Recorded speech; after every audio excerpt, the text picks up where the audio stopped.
Welcome to exam theory. तो SSC MTS 2019 में total आपके एग्जाम 39 शिफ्ट में कराए गए थे, जिसके सारे मैथ के सॉल्यूशन आपको इस चैनल पर देखने को मिलेंगे। तो आज हम लोग इस वीडियो में 16/8/2019 के शिफ्ट 2 के सारे मैथ के प्रश्नों के सॉल्यूशन इस वीडियो में देखेंगे। तो वीडियो के अंत तक जरूर बने रहिएगा। तो अगर आप इस चैनल पर नए हैं तो हमारे चैनल को सब्सक्राइब जरूर कर ले। ये हमारा सोशल मीडिया प्लेटफॉर्म है, आप हमसे यहाँ भी जुड़ सकते हैं। इसके लिंक आपको इस वीडियो के डिस्क्रिप्शन बॉक्स में मिल जाएंगे। और इस वीडियो को अपने दोस्तों के साथ शेयर करना बिल्कुल भी नहीं भूलिएगा। ये जो है टोटल आपके इतनी सीटों में जो है एसएससी एमटीएस 2019 के एग्जाम कराए गए थे, जिसके 2/8/2019 के शिफ्ट 1 से लेकर के आपके 16/8/2019 के शिफ्ट 1 तक के सारे मैथ के प्रश्नों के सॉल्यूशन इस चैनल पर करा दिए गए हैं। तो ये सारे वीडियो आप हमारे चैनल के प्लेलिस्ट में जाकर देख सकते हैं। तो आज हम लोग इस वीडियो में 16/8/2019 के शिफ्ट 2 के सारे मैथ के प्रश्नों के सॉल्यूशन देखेंगे। तो चलिए बढ़ते आज के प्रश्नों की ओर। देखेंगे क्वेश्चन नंबर 1। यहाँ पर क्वेश्चन में दिया गया है कि एक घन जिसकी भुजा 7.5 सेंटीमीटर है, उसका आयतन यानी कि वॉल्यूम क्या होगा। तो सबसे पहले जो है आपको घन यानी कि आपका क्यूब का जो है आयतन का फार्मूला पता होना चाहिए। तो आयतन का फार्मूला आपका क्या हो जाता है, भुजा का क्यूब यानी कि साइड का क्यूब होता है। तो ये फार्मूला आप हमेशा ध्यान रखिएगा। तो यहाँ पर जो है सबसे पहले भुजा की लंबाई कितनी दी गई है, 7.5 सेंटीमीटर दिया गया है। तो जब इसे फ्रैक्शन में चेंज करेंगे तो इसे कितना लिख सकते हैं, 15/2 सेंटीमीटर लिख सकते हैं। 7/5 क्या है, फ्रैक्शन में चेंज करेंगे तो कितना आएगा आपका 15/2 सेंटीमीटर, यानी कि घन की भुजा की लंबाई 15/2 सेंटीमीटर है। तो इसका हमें क्या करना है, क्यूब करना है, क्योंकि भुजा का क्यूब यानी कि भुजा की लंबाई 15/2 सेंटीमीटर है। तो उसका क्यूब करेंगे तो आपका कितना हो जाएगा, तो 15 का क्यूब करना है। तो 15 का क्यूब आपका कितना होता है, तो 3375 होता है। कितना होता है 15 का क्यूब, 3375 यानी कि 3375 होता है। अब बटा नीचे 2 का भी आपका क्यूब होगा, तो 2 का क्यूब आपका कितना हो जाएगा, 2 दूनी 4 दूनी 8, यानी कि 3375 को 8 से भाग कर देंगे। पॉइंट में जो आंसर आएगा वही आपका क्या होगा, निश्चित आंसर होगा। तो भाग करके देख लेंगे यहाँ पर। तो 8 चौक 32 आपका 1 बचा, 8 दूनी 16 1 बचा आपका, फिर से 1 तो आपका 7 बचा। तो 8 8 64 से फिर 6 8 7 56 8 5 40, यानी कि 421.875 सेंटीमीटर क्यूब आपका क्या आ रहा, इस घन का वॉल्यूम यानी कि टोटल आयतन ये है आपका। तो यहाँ पर आपका ऑप्शन नंबर 4 बिल्कुल सही होगा। देखेंगे नेक्स्ट क्वेश्चन, क्वेश्चन नंबर 2। यहाँ पर क्वेश्चन में दिया गया है कि एक कंपनी ने 40,000 रुपये में एक मशीन खरीदी और 10,000 उसकी मरम्मत पर खर्च किए। कुछ समय बाद मशीन को 45,000 रुपये में बेच दिया गया। तो कितनी छूट उस गाड़ी को बेचने से पहले दी गई है, वो आपसे पूछा जा रहा है। तो यहाँ पर हमें देखना होगा कि कुल जो है खरीदा और जो मरम्मत करने पर उसे पैसा लगा, वो जो है कुल कितना पैसा है। तो 40,000 रुपये में उसने खरीदा था, 10,000 रुपये मरम्मत पर किया खर्च, यानी कि टोटल जो है खर्च उसको जो है गाड़ी पर कितनी आ गई, सॉरी मशीन पर जो है कितनी खर्च आ गई। तो 40 और 10 कितना आ गया आपका, 50,000 खर्च आ गया। और उसे बेचा कितने में, 45,000 में बेचा। तो 50,000 का सामान 45,000 में बेचा। तो यहाँ पर छूट यानी कि डिस्काउंट कितना दिया जा रहा है, तो 5,000 का दिया जा रहा है, क्योंकि 50,000 का सामान 45,000 में अगर बेचा जा रहा है तो उस पर छूट यानी कि डिस्काउंट 5,000 का दिया जा रहा है। और डिस्काउंट हमेशा किस पर दिया जाएगा, जो पहले वाले जो निश्चित मूल्य थे। तो निश्चित मूल्य आपका कितना है, 50,000 है। कितना है, 50,000 है। और हमें परसेंट में वैल्यू चाहिए तो क्या करेंगे, 100 से गुना कर देंगे, हल करेंगे, आपका आंसर आ जाएगा। तो यहाँ पर से आपका 3 शून्य चला गया, 1 शून्य यहाँ पर से चला जाएगा, 5 से 5 चला गया, आपका 10 बचा, यानी कि डिस्काउंट यानी कि छूट परसेंट आपका कितना है, तो 10% है। तो यहाँ पर आपका ऑप्शन नंबर 3 बिल्कुल सही होगा। तो अगर आपको वीडियो पसंद आ रहा है तो लाइक करते जरूर चलिएगा। देखेंगे नेक्स्ट क्वेश्चन, क्वेश्चन नंबर 3। यहाँ पर क्वेश्चन में दिया गया है कि किसी वस्तु को 500 रुपये में बेचा गया, यदि विक्रय मूल्य 10% कम रहता तो लाभ 12.5% होता। तो आपसे पूछा जा रहा है कि वस्तु का लागत मूल्य यानी कि सीपी कितना होगा। तो यहाँ पर जो है सबसे पहले बोला गया है कि वस्तु को जो है जितना 500 रुपये में बेचा उसको क्या करता है, 10% कम रहता। तो 500 का 10% कम किया जाएगा तो क्या करेंगे, 500 का 10% कितना होता है, 50 रुपये। जब आप निकालेंगे तो 500 का 10% कितना आएगा 50 रुपये। यानी कि अगर विक्रय मूल्य 500 की जगह उसमें 50 रुपये कम, यानी कि कितना रहता 450, यानी कि 450 रुपये रहता, और उसे जो है 450 रुपये में बेचने पर यहाँ पर क्या बोल रहा है कि 12.5% का लाभ होता। तो 12.5% का फ्रैक्शन वैल्यू कितना होगा 1/8 होगा। मैं पहले वाले वीडियो में काफ़ी बार बता चुका हूँ कि परसेंट को फ्रैक्शन में किस तरीके से चेंज किया जाता है। तो यहाँ पर 12.5% का फ्रैक्शन वैल्यू कितना होगा 1/8। यानी कि यहाँ पर से पता चलता है कि 8 यूनिट की कोई राशि को 1 यूनिट के लाभ में बेचा जा रहा है। यानी कि कितने में बेचा जा रहा है 8 का सामान 9 में बेचा जा रहा है। तो 450 रुपये में बेचा, तो अगर 9 यूनिट से भागा देंगे तो 1 यूनिट का वैल्यू निकलेगा।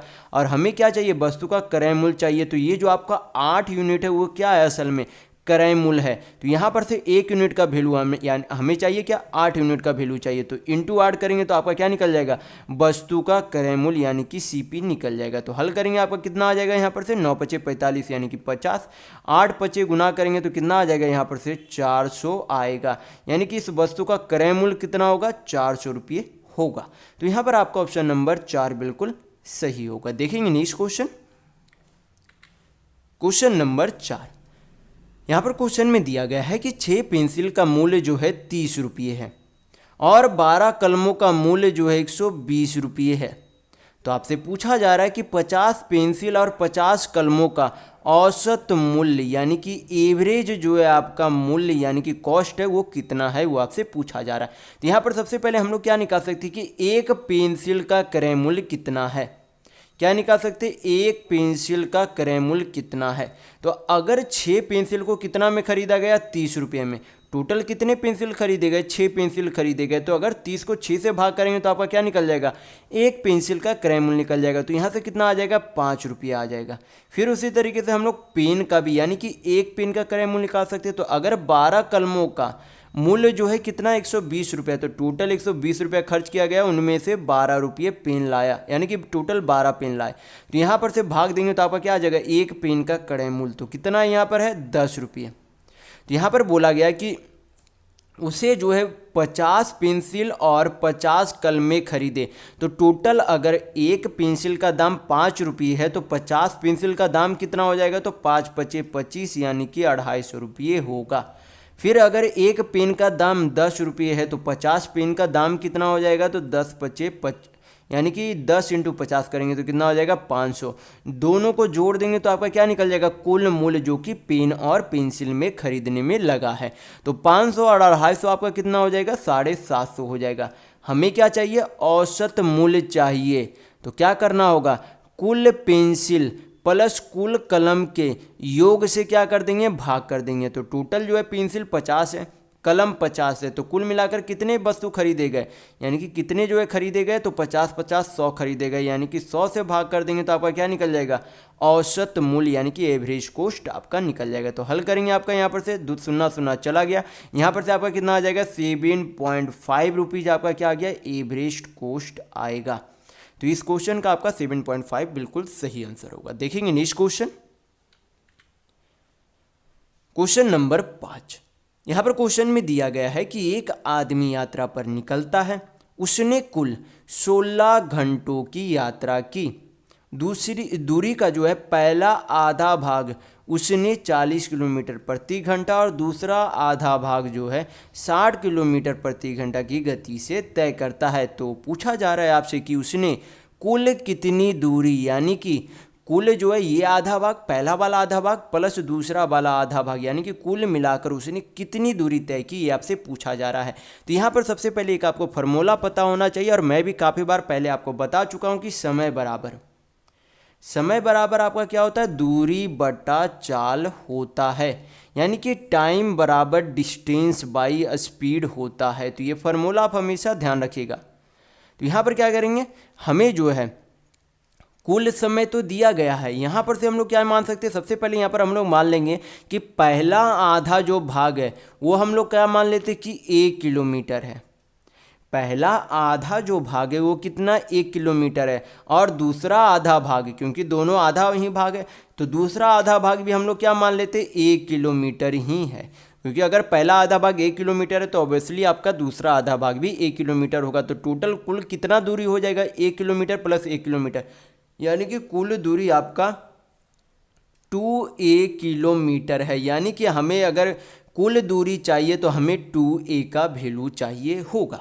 तो यहाँ पर जो है सबसे पहले समय बराबर आपको क्या बताया गया, दूरी बटा चाल।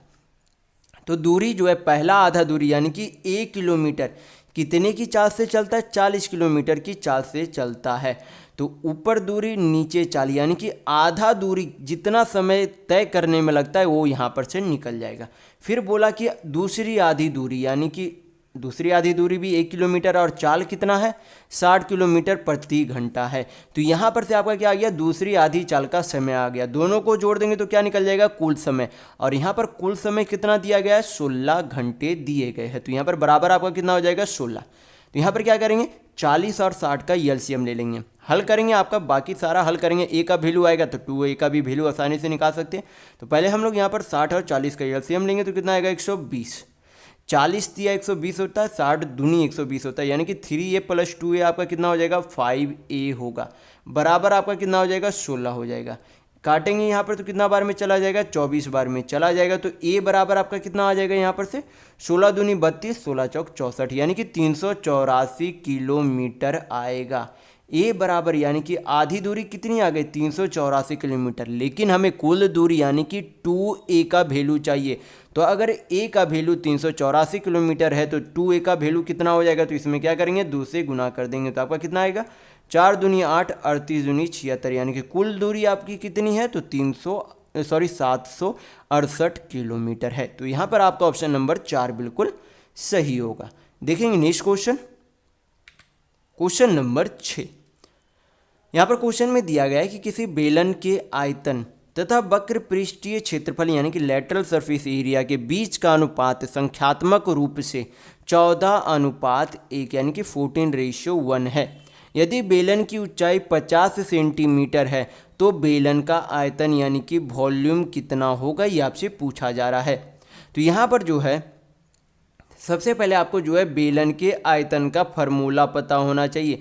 बेलन का आयतन का फार्मूला आपका कितना होता है, तो बेलन के आयतन का फार्मूला होता है πr² होता है। तो ये तो आप ध्यान रखिएगा। साथ ही आपको पता होना चाहिए कि बेलन के वक्र पृष्ठीय क्षेत्रफल का फार्मूला क्या होता है। तो वक्र पृष्ठीय क्षेत्रफल यानी कि लेटरल सरफेस एरिया का फार्मूला होता है 2πrh होता है। तो ये दोनों फार्मूला आप हमेशा ध्यान रखिएगा। तो यहाँ पर जो है, यहाँ पर क्या कर सकते हैं, रेशियो में वैल्यू लगा सकते हैं। जैसे कि यहाँ पर जो है सिलेंडर का आयतन आपका क्या था, πr², फार्मूला था ये आपका, बटा आपका यहाँ पर क्या है, वक्र पृष्ठीय क्षेत्रफल कितना है, 2πrh है। और दोनों का अनुपात कितना दिया गया है, 14:1, यानी कि इसे 14/1 लिख सकते हैं। हल करेंगे तो यहाँ पर से आपकी क्या निकल जाएगी, त्रिज्या का वैल्यू निकल जाएगा। तो त्रिज्या निकल जाएगी, ऊंचाई निकल जाएगी, तो आप आयतन आसानी से निकाल सकते हैं। तो हल करेंगे यहाँ पर से, तो पाई से पाई चला जाएगा, यच से यच आपका चला जाएगा, r² है, नीचे r है, तो ये r² आपका चला जाएगा, सिर्फ r बचेगा। क्रॉस गुना करेंगे तो r बराबर आपका कितना हो जाएगा, 14 दूनी 28 सेंटीमीटर क्या हो जाएगा, उस सिलेंडर की त्रिज्या की लंबाई हो जाएगी। तो त्रिज्या भी हमें पता है और ऊंचाई भी पता है। तो वॉल्यूम का फार्मूला क्या होता है, πr² होता है। वैल्यू पुट करेंगे आपका आंसर आ जाएगा। तो हल करेंगे, पाई को क्या लिख सकते हैं, 22/7, त्रिज्या का स्क्वायर करना यानी कि 28 का स्क्वायर यानी कि 28 × 28 करेंगे, इंटू ऊंचाई कितनी दी गई है, 50 सेंटीमीटर दी गई है। तो गुना करेंगे, हल करेंगे तो आपका आंसर आ जाएगा। तो 7 चौक आपका कितना होता है, 28, आपका यहाँ पर से हो जाएगा 50 चौक 200, 28 दूनी 56, 56 दूनी आपका 112, 112 यानी कि 2 3 100 यानी कि 1232, कितना 1232 पे 2 शून्य, यानी कि यहाँ पर से आपका हो जाता है 1,23,200 सेंटीमीटर क्यूब क्या होगा आपका, उस बेलन का कुल आयतन होगा। तो यहाँ पर आपका ऑप्शन नंबर 2 बिल्कुल सही होगा। देखेंगे नेक्स्ट क्वेश्चन, क्वेश्चन नंबर 7। यहाँ पर क्वेश्चन में दिया गया है कि 3, 4, 5 और 6 द्वारा विभाजित होने वाली सबसे बड़ी 6 अंकीय संख्या के अंकों का योग कितना होगा, ये आपसे पूछा जा रहा है। तो सबसे पहले तो आपको पता होना चाहिए कि 6 अंकों की सबसे बड़ी संख्या कौन सी होती है। तो 6 अंकों को यानी कि हमें क्या करना होगा, 9 को 6 बार लिखना होगा, वही आपकी क्या होगी, 6 अंकों की सबसे बड़ी संख्या होगी। तो यहाँ पर 1 2 3 4 5 6, ये आपका क्या हो गया, 6 अंकों की सबसे बड़ी संख्या हो गई। फिर हमें क्या करना होगा, ये जो यहाँ पर 4 संख्याएं दी गई है उनका क्या निकालना होगा, एलसीएम पहले निकालना होगा। क्या निकालना होगा, एलसीएम यानी कि लघुत्तम समवर्तक निकालना होगा। तो इन चारों संख्याओं का एलसीएम कितना होगा, तो 4 3 5 6 का एलसीएम आपका हो जाएगा यहाँ पर से 4 तिया 12 12 25 60, यानी कि चारों संख्याओं का एलसीएम आपका कितना होगा, 60 होगा। तो हमें क्या करना होगा, 60 से यहाँ पर 6 बार जो 9 उसको क्या करना होगा, भाग देना होगा, और हमें पता करना होगा कि रिमाइंडर यहाँ पर कितना बचता है। यहाँ पर हमें पता करना होगा कि रिमाइंडर कितना बचता है। तो जब यहाँ पर आप भाग देकर देखेंगे, मैं यहाँ पर आपको पूरा भाग नहीं लगा कर बता रहा हूँ, आप कॉपी पेन निकाल कर आप देख सकते हैं। आप जब यहाँ पर भाग करेंगे तो आपका रिमाइंडर यानी कि शेषफल यहाँ पर से 39 आएगा। आप चाहे तो कॉपी पेन निकाल कर देख सकते हैं, आपका 39 ही आएगा। तो यहाँ पर जो है शेषफल जो आपका जितना आएगा उसे क्या करना है, इस आपका 9,99,999 में से क्या कर देंगे, माइनस कर देंगे। जो आपका रिमाइंडर बचा उसे क्या कर देंगे, माइनस कर देंगे। तो माइनस करेंगे तो आपका कितना आ जाएगा, 9,99,960 आएगा। तो ये जो आपका नंबर आया वही क्या होगा, इन चारों संख्याओं से विभाजित होगी, और ये जो है 6 अंकों की सबसे बड़ी संख्या होगी जो इन चारों संख्याओं से विभाजित होगा। तो यही आपका क्या होता, आंसर होता। लेकिन यहाँ पर ये नहीं पूछा जा रहा है, यहाँ पर पूछा जा रहा है कि ये जो नंबर आएगा उनके डिजिट यानी कि अंकों का योग क्या होगा। तो अंकों का योग निकालने के लिए क्या करेंगे, सभी डिजिटों का सम कर देंगे। तो एक डिजिट 9 था, दूसरा डिजिट 9, तीसरा 9, आपका चौथा 9, पाँचवा 6 था, और छठा आपका 0 था। तो 0 तो आप किसी में भी जोड़ेंगे तो कोई भी फर्क नहीं पड़ेगा। बाकी क्या करेंगे, यहाँ पर जोड़ेंगे तो आपका कितना आएगा, 9 चौक 36, 36 और 6 आपका कितना आएगा, 42 आएगा। तो यहाँ पर आपका ऑप्शन नंबर 3 बिल्कुल सही होगा। देखेंगे नेक्स्ट क्वेश्चन, क्वेश्चन नंबर 8। ये आपका जो है क्या है, ग्राफ वाले क्वेश्चन है। तो यहाँ पर दिया गया है ग्राफ में कि दंड आरेख जो है 2013 से 2018 के बीच जो है क्या दिया गया है, के दौरान जो है किसी देश द्वारा निर्यात किए गए अनाज की मात्रा मिलियन में दर्शाता है। तो फिर आगे बोला गया कि दी गई अवधि में अधिकतम निर्यात और न्यूनतम निर्यात में न्यूनतम निर्यात से कितना प्रतिशत अधिक है, ये आपसे बोला जा रहा है। तो यहाँ पर जो है सबसे पहले देखेंगे न्यूनतम निर्यात कौन सा है, ये आपका 2015 में जो आपका हुआ वो आपका क्या है, सबसे न्यूनतम निर्यात हमें देखने को मिल रही है। तो 2015 में जो है आपका निर्यात कितना है, तो 18,750 है। और यहाँ पर से देखेंगे कि सबसे अधिकतम निर्यात आपका कौन सा है। तो सबसे अधिकतम आपका कितना, 37,500 है। कितना है, 37,500 है। तो यहाँ पर जो हमें कितने की वृद्धि देखने को मिल रही है, तो यहाँ पर जब आप ध्यान से देखेंगे तो यहाँ पर देखने को मिलता है कि जितनी जो है सबसे कम वाली जो आपका निर्यात था उसका दोगुना जो है सबसे अधिक वाला निर्यात है, क्योंकि जब 2 गुना करेंगे तो आपका 37,500 आएगा। तो कोई भी जो निर्यात होगी खुद में तो 100% रही होगी, यानी कि पहला वाला यानी कि जो सबसे कम निर्यात था वो खुद में कितना प्रतिशत रहा होगा, 100% रहा होगा। तो इससे दोगुना निर्यात हो गया जो अधिकतम वाला है। तो यानी कि कितना निर्यात हो गया होगा, 200% निर्यात हो गया होगा। तो यहाँ पर कितनी वृद्धि देखने को मिल रही है, तो वृद्धि हमें 100% देखने को मिल रही है। तो यही आपका क्या होगा, आंसर होगा। तो यहाँ पर आपका ऑप्शन नंबर 1 बिल्कुल सही होगा। देखेंगे नेक्स्ट क्वेश्चन, क्वेश्चन नंबर 9। यहाँ पर क्वेश्चन में दिया गया है कि ए और बी मिलकर किसी कार्य को 21 दिनों में पूरा कर सकते हैं। यदि ए कार्य पूरा अकेले 42 दिन में कर लेता है तो बी उसी काम को अकेले कितने दिनों में पूरा करेगा, ये आपसे पूछा जा रहा है। तो यहाँ पर सबसे पहले क्या निकालेंगे, ए और बी की कार्य क्षमता निकालेंगे। तो यहाँ पर जो है क्या दिया गया कि ए और बी मिलकर किसी काम को 21 दिन में कर सकते हैं, लेकिन ए अकेले उसी काम को 42 दिनों में कर सकता है। तो यहाँ पर क्या करेंगे, 42 और 21 का एलसीएम यानी कि लघुत्तम ले लेंगे। तो 42 और 21 का एलसीएम कितना होगा, 42। 42 को 21 से भाग करेंगे तो 2 आएगा, 42 को 42 से भाग करेंगे तो 1 आएगा। यानी कि यहाँ पर से पता चलता है कि ए और बी मिलकर एक दिन में 2 काम करते हैं, और ए अकेले जो है कितना काम करता है, एक काम करता है। यानी कि अगर दोनों मिलकर दो काम कर रहे, ए अकेला एक काम कर रहा है, यानी कि बी जो है अकेला कितना काम करता होगा एक दिन में, तो 2 - 1 यानी कि एक काम करता होगा। तो यहाँ पर से क्या निकल गया, बी की कार्य क्षमता निकल गई। तो आपको काफ़ी बार मैं बता चुका हूँ कि समय बराबर आपका क्या होता है, टोटल वर्क यानी कि कुल कार्य बटा कार्य क्षमता होता है। तो इस तरीके से आप क्या निकाल सकते हैं, समय भी निकाल सकते हैं।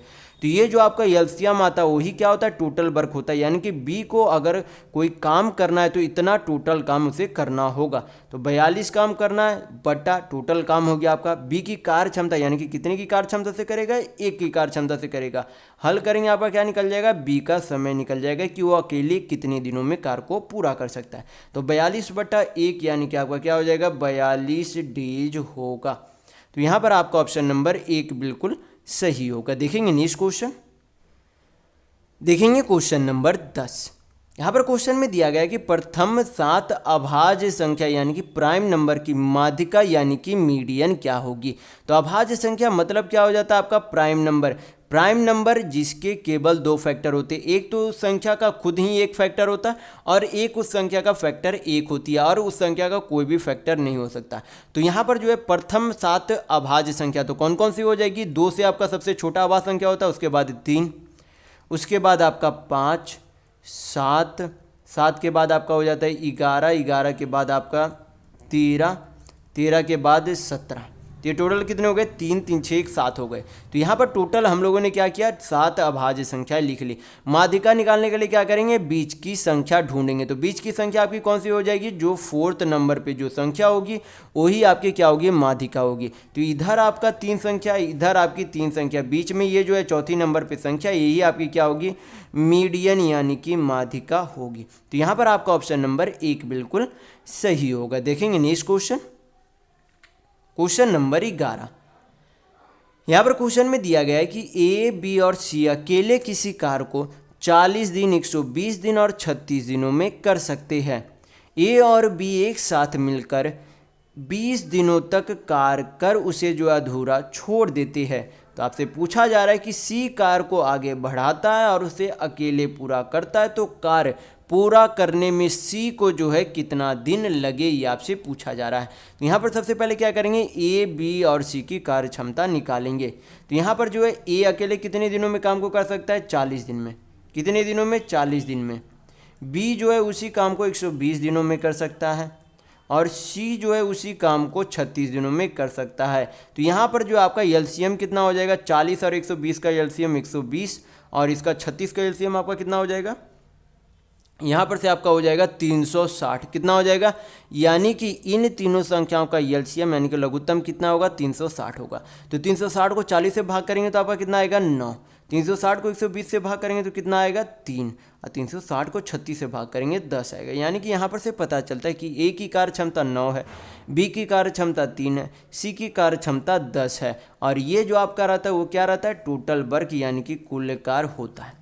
तो यहाँ पर से बोला गया कि ए और बी जो है एक साथ मिलकर कितने दिनों तक काम करते हैं, तो 20 दिनों तक काम करते हैं। तो एक दिन में ए 9 काम करेगा, बी 3 काम करेगा। दोनों मिलकर एक दिन में कितना काम करेंगे, 9 और 3 12 काम करेंगे। दोनों मिलकर कितने दिनों तक काम करते हैं, तो 20 दिनों तक काम करते हैं। तो क्या करेंगे, 20 दिनों का कुल काम निकालने के लिए 12 × 20 करेंगे। तो आपका कितना आ जाएगा यहाँ पर से कुल काम, 12 दूनी 24 यानी कि 240 आएगा। यानी कि टोटल उसे करना कितना काम था, 360 काम करना था, लेकिन अभी तक उसने 20 दिनों में 240 काम किया है। तो बचा हुआ काम कितना है, तो 360 - 240 करेंगे तो आपका कितना आएगा, 120। यानी कि आपका जो है रिमेनिंग वर्क कितना, 120 है। लेकिन अब जो शेष कार्य वो ए और बी नहीं करेगा, करेगा कौन, सी करेगा। तो अभी मैंने आपको इसी वीडियो में बताया था कि समय बराबर क्या होता है, कुल कार्य बटा कार्य क्षमता होता है। तो समय हमें निकालना है कि सी शेष कार्य को कितने समय में पूरा करेगा, तो शेष काम कितना, 120 और कर्ता कितने की कार्य क्षमता से, 10 की कार्य क्षमता से करेगा। तो क्या करेंगे, बटा 10 से भाग करेंगे, हल करेंगे, आपका समय आ जाएगा। तो 0 से 0 चला गया, तो आपका समय यहाँ पर से कितना आ जाएगा, 12 डेज आएगा। यानी कि सी जो है बचे हुए काम को 12 दिनों में कर लेगा। देखेंगे नेक्स्ट क्वेश्चन, क्वेश्चन नंबर 12। यहाँ पर क्वेश्चन में दिया गया है कि एक छात्र ने जो है 32% अंक प्राप्त किया और 6 अंकों से फेल हो गया। यानी कि क्या हुआ, आपका यहाँ पर फेलुअर साबित हुआ।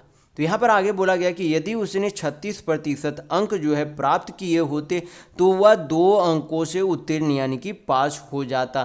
तो आपसे पूछा जा रहा है कि उत्तीर्ण अंक यानी कि उसे जो है कितना नंबर लाना चाहिए पास होने के लिए। तो यहाँ पर जो है सबसे पहले परसेंट में अंतर कितना देखने को मिल रहा है। वो बोला कि 32% लाता है तो 6 नंबर से फेल हो जाता है, लेकिन 36% अंक लाता है तो 2 अंक अधिक ले आता है जितना में उसे पास होना था।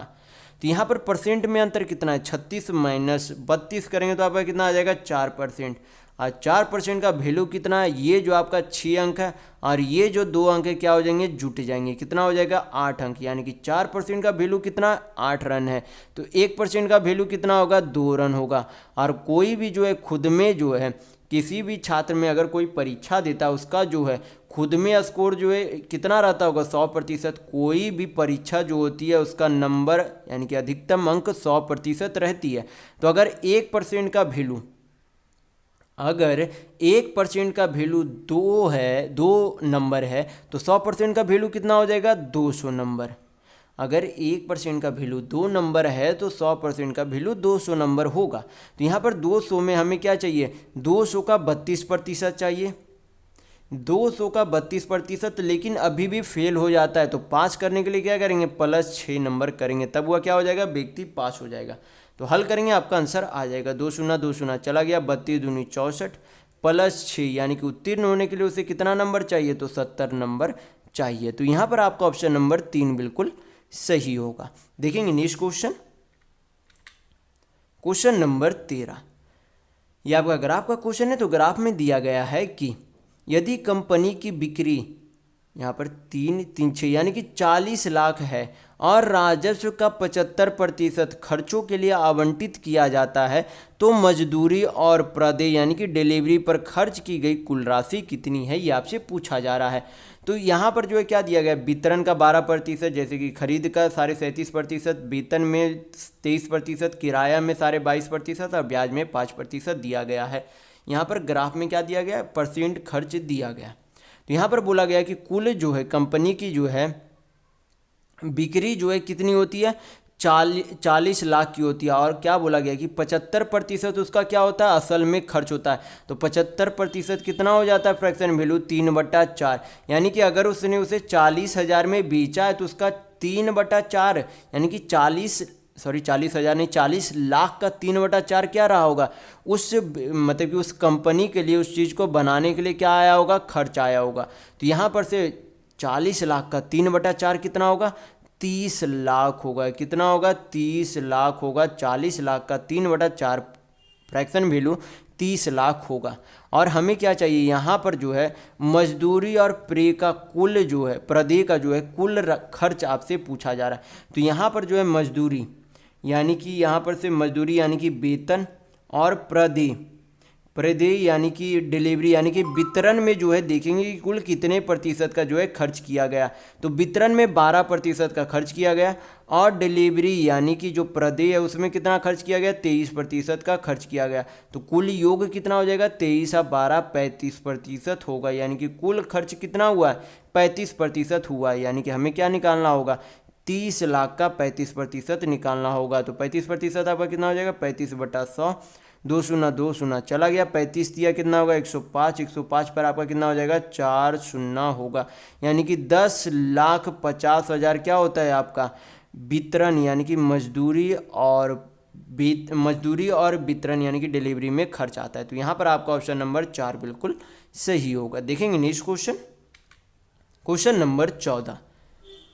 ये आपका फिर से जो है ग्राफ का क्वेश्चन है। तो ग्राफ में दिया गया है कि यदि देश यक्स की हिस्सेदारी दूसरे देशों की 40% हिस्सेदारी के बराबर है और देश बी के निर्यात की मात्रा 15 मिलियन है तो देश यक्स द्वारा निर्यात की गई मात्रा कितनी है, ये आपसे पूछा जा रहा है। तो यहाँ पर जो है क्या दिया गया, यहाँ पर दिया गया है कि बी का निर्यात की मात्रा कितनी है, 15 मिलियन है। तो बी का जो है देश में निर्यात परसेंट में कितना किया गया था, 15% किया गया था। यानी कि 15% का वैल्यू कितना है, 15 मिलियन है। कितना है, 15 मिलियन है। तो 1% का वैल्यू कितना हो जाएगा, 1 मिलियन। 1% का वैल्यू कितना हो जाएगा, 1 मिलियन हो जाएगा। हमें क्या चाहिए, यक्स का मान चाहिए, यानी कि यक्स ने जो है कितना निर्यात किया। तो पहले हमें क्या निकालना होगा, यक्स का परसेंट में वैल्यू निकालना होगा। तो यहाँ पर दिया गया था कि यक्स का हिस्सेदारी जो है वो दूसरे देश के 40% के बराबर है। तो दूसरे देश पर जो है मतलब निर्यातक का जो है कितना हिस्सा है दूसरे देश के पास, तो कुल मिलाकर कुल का 20% है। तो अगर हम लोग 20% का 40% निकाले तो आपका कितना आएगा, 20% का 40% 8% होगा। कितना होगा, 8%। यहाँ पर से पता चलता है कि देश यक्स के द्वारा उसमें हिस्सेदारी है। तो अगर 1% का वैल्यू 1 मिलियन है तो 8% का वैल्यू कितना होगा, 8 मिलियन होगा। क्या होगा, यानी कि यहाँ पर से पता चलता है कि यक्स द्वारा निर्यात कुल मिलाकर 8 मिलियन का है। देखिए नेक्स्ट क्वेश्चन, क्वेश्चन नंबर 15। ये आपका क्या है, सिंपल सा सिंप्लीफिकेशन का क्वेश्चन है। तो हम लोग क्या करेंगे, हल करेंगे यहाँ पर। तो यहाँ पर से आपका कितना आ जाएगा, 2 दूनी 4, गुना करना है 4 चौक 16। ये आपका क्या, ऑफ मतलब क्या होता है, असल में गुना होता है। तो 2 तिया कितना हो जाएगा 6, गुना करेंगे तो 6 और 6 कितना हो जाएगा 36, यानी कि इतना हल करने पर कितना आएगा 36। -7 इधर अंदर हल करेंगे तो आपका कितना आएगा, 4 को 2 से भाग करेंगे तो कितना आएगा 2, और जो बचा क्या 2 बचा, तो 5 और 2 कितना हो जाएगा 7 हो जाएगा। अब क्या करेंगे, हल कर लेंगे। तो यहाँ पर से आपका कितना आ जाएगा 4 + 4 चौक 16 प्लस आपका 36 माइनस यहाँ पर गुना कितना, ये अंदर में 7 है तो 7 7 कितना हो जाएगा 49 हो जाएगा। हल करेंगे यानी कि सिंप्लीफाई कर लेंगे, आपका आंसर आ जाएगा। तो हल कर लेते हैं, 16 4 20, 20 और 36 56, 56 माइनस 49 करेंगे तो आपका कितना आएगा 7, यानी कि 7 आएगा। तो यहाँ पर आपका ऑप्शन नंबर 3 बिल्कुल सही होगा। देखेंगे नेक्स्ट क्वेश्चन, क्वेश्चन नंबर 16। यहाँ पर क्वेश्चन में दिया गया है कि 10,000 की राशि 2 वर्षों के लिए 20% वार्षिक दर पर चक्रवृद्धि ब्याजों का अंतर क्या है, जब ब्याज को क्रमशः अर्धवार्षिक और वार्षिक रूप से संयोजित किया जाता है। तो मैंने जो है एक वीडियो में आपको बताया था कि यहाँ पर जो है सबसे पहले 20% को क्या कर लेते हैं, 20% का अर्धवार्षिक यानी कि आधे साल का कितना % रेट लगेगा वो हम लोग निकाल पहले लेते हैं। तो 20% का हमें क्या चाहिए, आधे साल का रेट चाहिए। तो 20 का आधा कितना हो जाएगा 10%, यानी कि आधे साल में 10% का ब्याज लगता है। तो मैंने बताया था कि अगर 10% 4 बार रहे और हमें उन्हें 1% में चेंज करना हो, तो मैंने क्या बताया था, उसका एग्जैक्ट वैल्यू यानी कि ओवरऑल % वैल्यू कितना हो जाता है 46, यानी कि 46.41% होता है। जब 10% 3 टाइम्स रहे, कितने रहे 3 टाइम्स रहे, और उसे एक जो है निश्चित जो है % में बदलना हो तो कितना हो जाएगा 33.1% होगा। और जब 2 बार रहेंगे यानी कि 2 टाइम्स यानी कि 2 बार रहेंगे तो कितना आपका हो जाएगा 21% होगा। तो इस तरीके का आप याद जरूर रखिएगा, क्योंकि आपको जो है इस तरीके का याद नहीं रखेंगे तो आपको परीक्षाओं में काफ़ी मेहनत करनी पड़ेगी इस प्रश्न को हल करने के लिए। तो अगर ये % निकालें याद रखेंगे तो आप आसानी से हल कर पाएंगे। तो यहाँ पर जो है अर्धवार्षिक रूप से क्या किया गया, संयोजित किया गया। तो और कितने समय के लिए संयोजित किया गया, 2 साल के लिए संयोजित किया गया। तो अगर 6 महीने में 10% का ब्याज लगता है तो 2 साल में कितना अर्धवार्षिक यानी कि 6 महीने आएगा। तो अगर 1 साल में कितना अर्धवार्षिक आएगा 2 बार, तो 2 साल में कुल मिलाकर कितना आ जाएगा 4 बार अर्धवार्षिक आएगा। यानी कि 10% आपके कितने बार आएंगे, 4 बार आएंगे। तो अभी मैंने आपको बताया कि 10% जब 4 बार आते तो उनका ओवरऑल जो है % वैल्यू आपका कितना होता है 46.41% होता है आपका। फिर जो है यहाँ पर से हमें क्या चाहिए कि अगर वार्षिक रूप से उसे संयोजित किया जाएगा तो 2 साल का चक्रवृद्धि ब्याज कितना होगा। तो आपको जो है यहाँ पर से 2% को 1% में बदलने के लिए मैं एक फार्मूला भी बता देता हूँ कि आप याद रखिएगा फार्मूला, A + B + A/B/100 होता है। इससे आप 2% के वैल्यू को 1% में चेंज कर सकते हैं। तो यहाँ पर जो है ये आपका अर्धवार्षिक चला गया। अब हमें किससे मतलब है, वार्षिक से मतलब है। तो यहाँ दिया गया है कि 1 साल में 20% का ब्याज बनता है, तो 2 साल में कुल कितना मिलाकर ब्याज बनेगा, तो 20 दूनी यानी कि 22, यहाँ पर से कितना हो जाएगा आपका 20 20 40 और 44% होगा। आप यहाँ पर ए और बी का वैल्यू 20 20 रख के देखेंगे आपका कितना आएगा 44% आएगा। दोनों का अंतर ही पूछा जा रहा है तो पहले परसेंट में यहाँ पर अंतर निकाल लेंगे। तो परसेंट में अंतर कितना हो जाएगा 2.41% होगा। यही क्या है दोनों के ब्याज का अंतर है। तो हमें क्या निकालना होगा रुपये में अंतर चाहिए तो हमें 10,000 का 2.41% चाहिए। तो यहाँ पर क्या करेंगे हल करेंगे कितने का 10,000 का, पॉइंट हटाएंगे नीचे कितना आ जाएगा 100, परसेंट हटाएंगे नीचे कितना आ जाएगा 100, 100 इंटू 100 कितना हो जाएगा 10,000, 10,000 से 10,000 चला गया तो आपका कितना आ जाएगा 241 रुपये आपका क्या आ जाएगा यहाँ पर चक्रवृद्धि ब्याज, यानी कि चक्रवृद्धि ब्याज अर्धवार्षिक और वार्षिक रूप का अंतर 241 रुपये होगा। तो यहाँ पर आपका ऑप्शन नंबर 3 बिल्कुल सही होगा। देखेंगे नेक्स्ट क्वेश्चन, क्वेश्चन नंबर 17। यहाँ पर क्वेश्चन दिया गया है कि 640 रुपये के मूलधन को 2.5% वार्षिक साधारण ब्याज की दर से 768 रुपये के मिश्र धन बनाने में कितना समय लगेगा, ये आपसे पूछा जा रहा है। तो यहाँ पर सबसे पहले हम लोग निकालेंगे कि कुल जो है अभी तक उसे कितना साधारण ब्याज मिल चुका है। ये आपका क्या है 768 रुपये अमाउंट है और यहाँ पर से 640 रुपये आपका क्या है प्रिंसिपल यानी कि मूलधन है। तो आपका साधारण ब्याज यानी कि सिंपल इंटरेस्ट बराबर क्या होता है, मैंने आपको काफ़ी बार बता चुका हूँ, होता क्या अमाउंट माइनस प्रिंसिपल होता है। तो हमें क्या निकालना है पहले साधारण ब्याज निकालना है। तो अमाउंट कितना है 768 माइनस 640 तो आपका कितना आएगा यहाँ पर से 6 12 यानी कि 128 रुपये क्या होगा 128 रुपये कुल जो है ब्याज मिलता है। फिर यहाँ पर हम लोग क्या करेंगे 640 का 2.5% निकाल लेंगे, क्या निकालेंगे 640 का 2.5% निकालेंगे। तो यहाँ पर आपका कितना आ जाएगा 640 का 2.5%। तो हल करेंगे तो यहाँ पर से आपका आ जाएगा 5/2।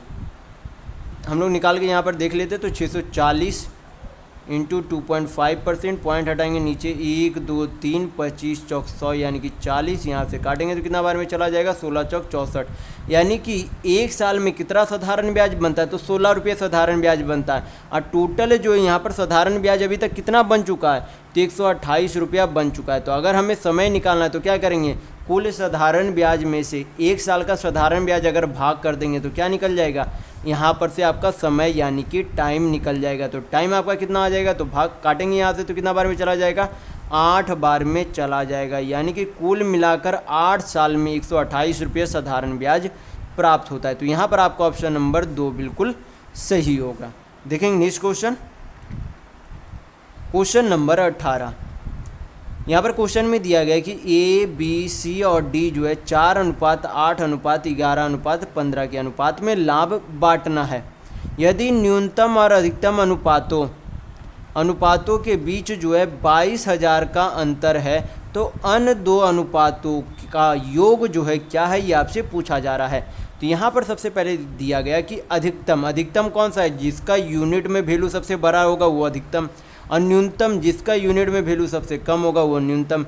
इन दोनों का यूनिट में अंतर कितना है तो 15 - 4 करेंगे तो कितना आ जाएगा 11 यूनिट, और 11 यूनिट का वैल्यू यहाँ पर कितना दिया गया है 22,000 दिया गया है। तो 11 यूनिट का वैल्यू यहाँ पर से आपका कितना हो गया 22,000, तो 1 यूनिट का वैल्यू यहाँ पर से आपका कितना हो जाएगा 2,000 होगा, कितना होगा 2,000 होगा। तो हमसे पूछा क्या गया कि अन्य दो बची हुई संख्या है उनका योग कितना आएगा। तो दो कौन सी संख्या बच गई है यहाँ पर 8:11 वाली बच गई है। तो दोनों के अनुपातों का यानी कि यूनिट में योग कितना हो जाएगा तो 11 8 19 यूनिट होगा। तो अगर 1 यूनिट का वैल्यू 2,000 रुपये है तो 19 यूनिट का वैल्यू कितना हो जाएगा तो इंटू 19 करेंगे तो आपका कितना आ जाएगा 19 दूनी 38,000 होगा, यानी कि बची जो दो संख्या है उनका योग कितना आएगा 38,000 आएगा। तो यहाँ पर आपका ऑप्शन नंबर 3 बिल्कुल सही होगा। देखेंगे नेक्स्ट क्वेश्चन, क्वेश्चन नंबर 19। यहाँ पर क्वेश्चन में दिया गया है कि यदि किसी बेलन की त्रिज्या यानी कि रेडियस को 2 गुना किया जाता है और ऊंचाई को 50% कम किया जाता है तो उसके आयतन यानी कि वॉल्यूम में कितने प्रतिशत की वृद्धि होती है ये आपसे पूछा जा रहा है। तो यहाँ पर सबसे पहले बोला क्या गया, यहाँ पर मैं आपको रेडियस लिख दे रहा हूँ, यहाँ पर से आपका हाइट यानी कि त्रिज्या हो गई। तो यहाँ पर पहले बोला गया कि त्रिज्या क्या कर दी गई दुगनी कर दी गई। तो यहाँ पर मान लेते पहले त्रिज्या 1 यूनिट थी, अब कितनी हो गई 2 यूनिट हो गई। फिर बोला गया कि ऊंचाई में 50% की कमी कर दी गई, तो 50% कितना हो जाएगा, 1/2 होगा। यानी कि यहाँ पर से हमें पता चल रहा है कि ऊंचाई पहले कितनी थी, 2 यूनिट थी, उसमें क्या किया गया, 1 यूनिट की कमी कर दी गई। यानी कि पहले ऊंचाई 2 यूनिट था, 1 यूनिट की कमी करेगा तो अब ऊंचाई कितना हो जाएगा, 1 यूनिट हो जाएगा, 2 में से 1 जाएगा 1। यानी कि यहाँ पर से हमें पता चल गया कि पहले वाली जो है उनकी त्रिज्या कितनी थी, 1 यूनिट थी और 2 यूनिट ऊंचाई था। और ये जो है आपके बाद में जो है त्रिज्या कितनी हो गई, 2 यूनिट, और ऊंचाई कितनी हो गई, 1 यूनिट हो गई।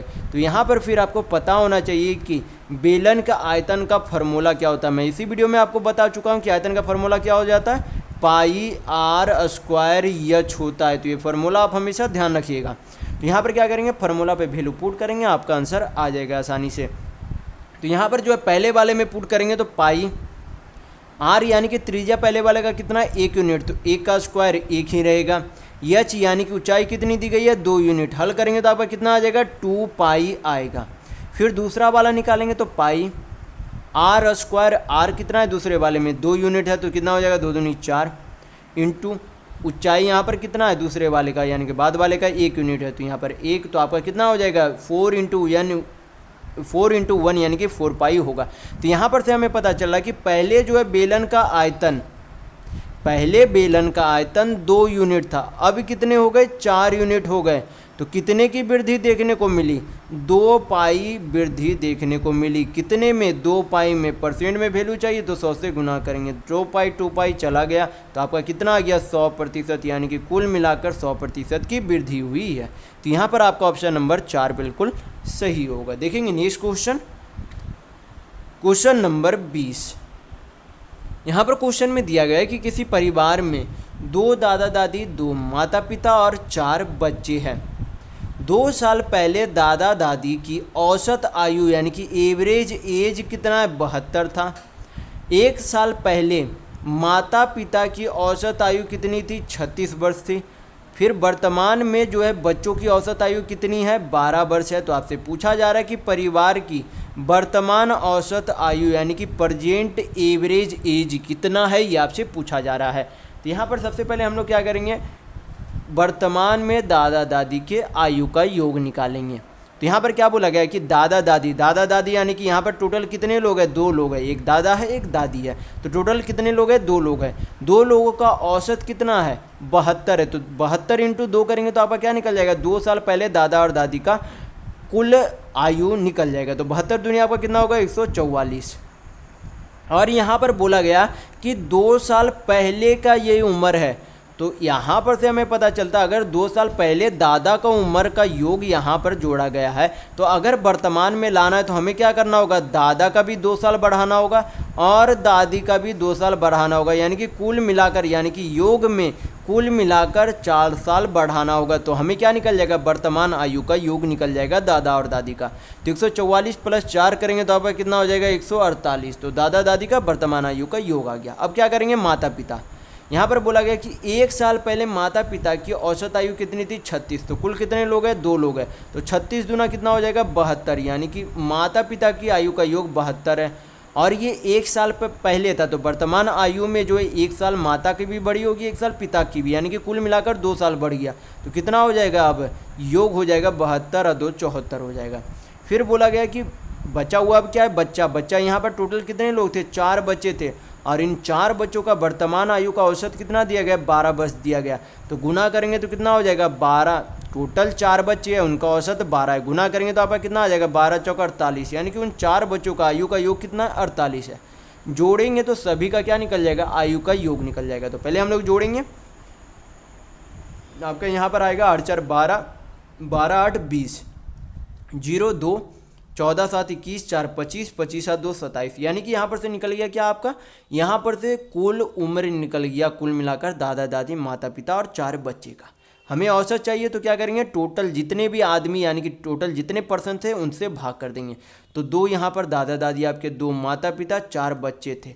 तो कुल कितने लोग हैं, 2 2 4 4 8 है। यानी कि क्या करेंगे, 270 को 8 से भाग करेंगे तो आपका एवरेज एज निकल जाएगा। तो भाग करेंगे तो 8 × 4 = 24, आपका कितना बच गया, 3।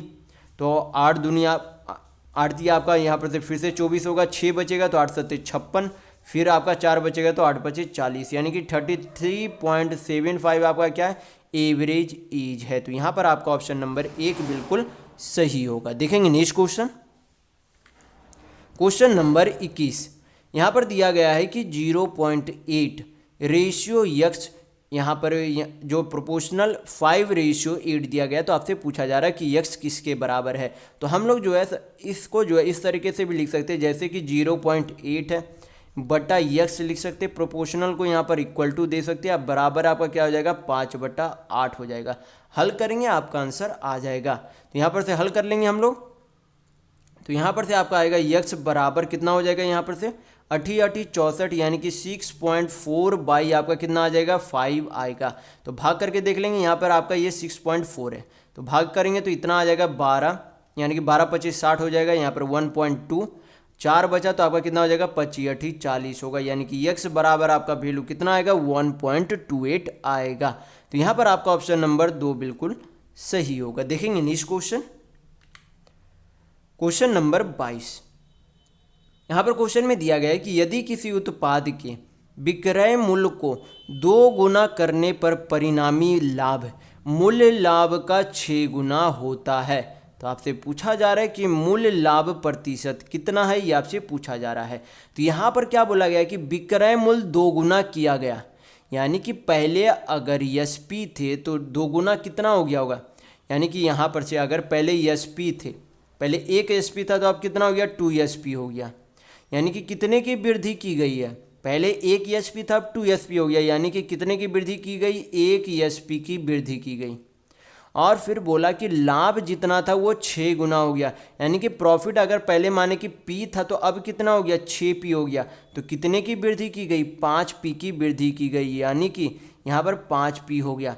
तो यहाँ पर अगर 1 एसपी यानी कि एक विक्रय मूल्य की वृद्धि की जाती है, जो कि किसके बराबर हो जाता है 5 प्रॉफिट के बराबर होता है, तो ये दोनों क्या हो जाएंगे बराबर हो जाएंगे। यहाँ पर से क्या निकल जाएगा, एक वस्तु का क्रय मूल्य और लाभ का यूनिट में वैल्यू आ जाएगा। तो आपका यहाँ पर से कितना आ जाएगा एसपी बटा प्रॉफिट, यानी कि विक्रय मूल्य बटा लाभ बराबर आपका कितना हो जाएगा 5/1, यानी कि यहाँ पर से पता चलता है कि एक वस्तु का विक्रय मूल्य कितना है 5 यूनिट और उस पर लाभ कितने का होता है 1 यूनिट। तो मैंने आपको बताया था क्रय मूल्य निकालने का तरीका क्या होता है, एसपी माइनस प्रॉफिट, यानी कि विक्रय मूल्य माइनस लाभ होता है। तो यहाँ पर से कितना हो जाएगा 5 - 1 यानी कि 4 यूनिट।